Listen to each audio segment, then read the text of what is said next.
Olá pessoal, meu nome é Raíssa, sou estudante do curso de História pela Universidade de Pernambuco e hoje eu vim trazer para vocês aqui uma aula sobre o tráfico negreiro. Eu intitulei como O Tráfico Negreiro, a Máquina Colonial de Escravização.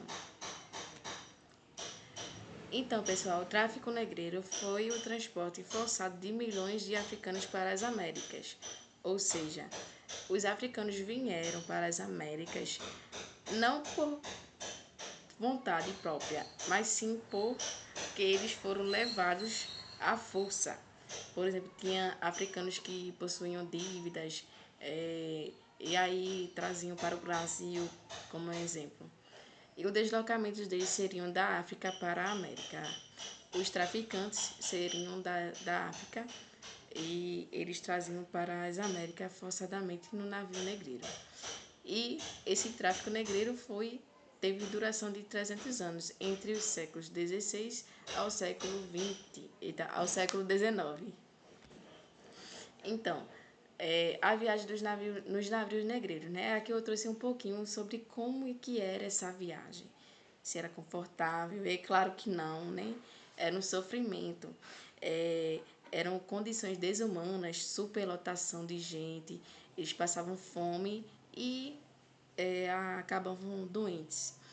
Muitos morriam antes de chegar ao destino, porque a viagem era longa, era muito longa, e eles passavam por tudo isso, fome, muita gente em um lugar só, pequeno, e acontecia deles pegar doença e morrer, ou se não, deles pegar doença também, e, por exemplo, quando eles vinham doente para o Brasil, por exemplo, eles passavam por uma espécie de quarentena, eles não eram vendidos assim logo de cara, eles tinham que se recuperar, aí era que os brancos iam e davam comida, com suprimento aí para ele poder recuperar e recuperar o corpo, porque o físico nessa ocasião seria muito importante, né? Porque o físico, pelo físico eles olhavam as pessoas e pelo físico eles olhavam se valia a pena ou não. E os navios negreiros eram chamados de tumbeiros. Por que tumbeiros? Porque era uma espécie de tumbas flutuantes, porque muitas pessoas morriam, aí por isso que deram esse tipo de nome, tumbeiros, navios tumbeiros. Aí aqui eu trouxe uma imagem do navio negreiro, uma imagem clássica que está em livros didáticos. E aqui você vê a espécie de sofrimento, né, que esses africanos e indígenas também tinham, passavam por aqui.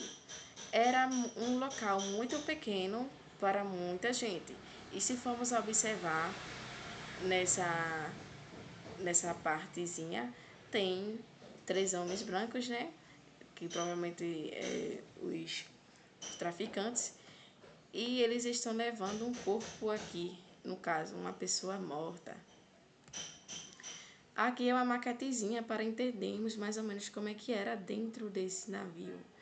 Aí, se você for observar, tem muita gente mesmo, muitas pessoas em cima das outras, modo dizer, ou seja, assim, em um lugar muito pequeno e apertado, sem caber muita gente, né? Não tem condição de ser assim. E quem lucrava com isso? Quem lucrava com isso seria os comerciantes europeus e colonos brasileiros, reinos africanos que vendiam os prisioneiros de guerra e os governos que cobravam impostos sobre cada pessoa traficada. Como assim cobrava impostos? Porque se, por exemplo, para sair da África para o Brasil, é uma fronteira aí que você tem que passar, né? E aí o governo cobrava impostos, sim. A partir de que tinha até crianças, né? A partir das pessoas de 3 anos, o governo já cobrava impostos. Aí nisso tem um detalhe também que os africanos não eram assim baratos, eram caros, porque quando eles compravam, quando os colonos compravam, eles só recuperavam dinheiro a partir de uns 12 meses para frente, porque era muito caro. Aqui eu trouxe uma frasezinha de um texto. Os europeus geralmente compravam pessoas escravizadas, que eram capturadas em guerras endêmicas entre os estados africanos. Alguns africanos negociavam outros africanos capturados de grupos étnicos, vizinhos ou prisioneiros de guerra, e vendia eles para os europeus. E aqui está o mapa onde as principais regiões de comércio de escravo na África entre os séculos XV a XIX. Aqui está o mapa onde havia na África os principais pontos, né, de comércio. O trabalho do escravo seria nas lavouras de café, tabaco, cacau, açúcar e algodão, nas minas de ouro e prata, campos de arroz, de indústria, de construção, corte de madeira e também como empregados domésticos. Aqui no Brasil, por exemplo, eles compravam muitos escravos para a para as lavouras de açúcar, porque aqui no Brasil, no caso, o mais forte era o açúcar. E como era o tráfico negreiro no Brasil? Aqui eu trouxe um pequeno recorte, só para fazer um resumo. O tráfico no Brasil começou na década de 1550 e aí foi se intensificando com o tempo. O tempo em que mais foi movimentado esse tráfico no Brasil foi depois da independência do Brasil, em 1822. Então, depois de 1822, esse tráfico foi crescendo e crescendo muito mais. E o Brasil foi o mais que comprou cerca de 4,8 milhões de escravizados. Aqui no Brasil foi o mais que compraram.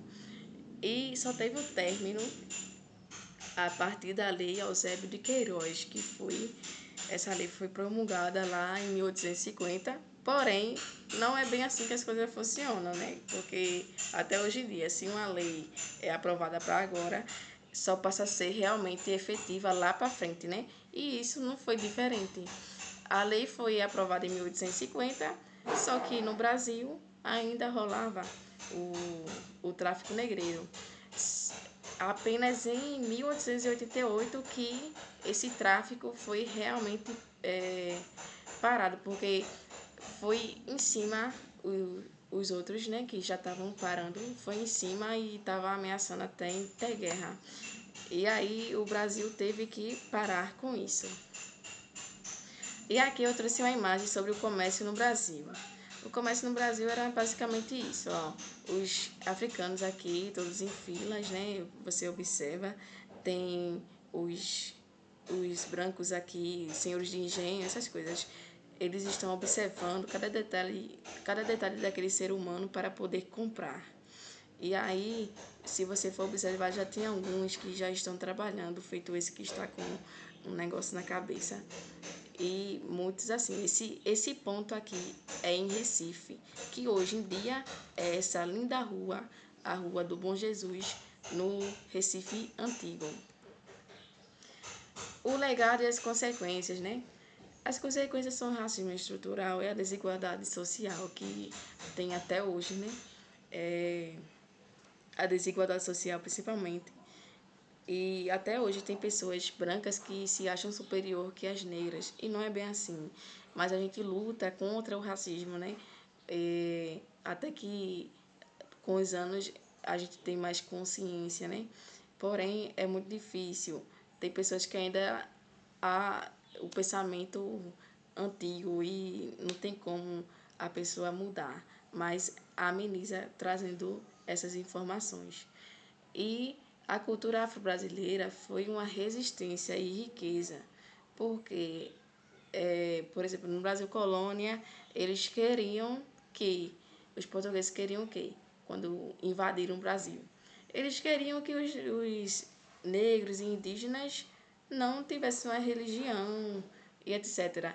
Mas só que, isso é só um exemplo, né, de religião. Mas assim, a cultura afro-brasileira está muito recentemente, Mosé, ela está muito centrada. Ou seja, a gente fala muito sobre a cultura afro-brasileira na religião, na culinária e por exemplo, na capoeira. E essa resistência foi muito importante para os negros, né? Porque se tivesse acontecido de outra forma, talvez ninguém saberia a cultura afro aqui no Brasil, né? E é isso, pessoal. Espero que tenham gostado do vídeo e entendido. E quem não entendeu, pode comentar aí e mandar dar aquele like e se inscrever no meu canal. Obrigada e até a próxima.